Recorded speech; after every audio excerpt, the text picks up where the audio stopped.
Welcome to the Genius Factory. Enjoy the video. You begin with Essentials. Check Android version and make a quick backup. This protects your data. Once done, enable Internet and sign into your main Google account because some emoji updates come from Google Play. Next, open Settings, go to System, then Language and Input. These menus house keyboard and emoji options. Now, tap Virtual Keyboard to see installed keyboards. From here, you can choose the keyboard to update or reinstall emoji support. Start with the keyboard you use most.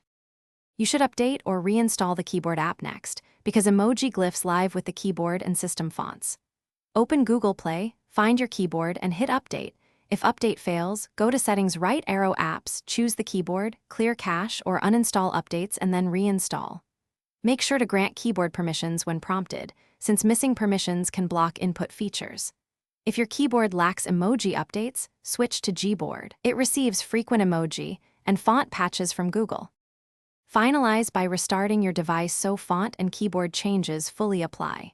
After reboot, open Messages and test various emojis. Make sure you switch keyboards via the input bar if needed. If emojis remain missing, consider installing a compatible emoji font APK from a trusted source, or reset keyboard defaults in Settings, right arrow Apps. One key troubleshooting tip: if characters appear as boxes, check for a system update or try Gboard first.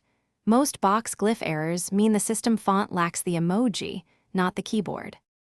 Thanks for watching. If you found this helpful, don't forget to like and subscribe.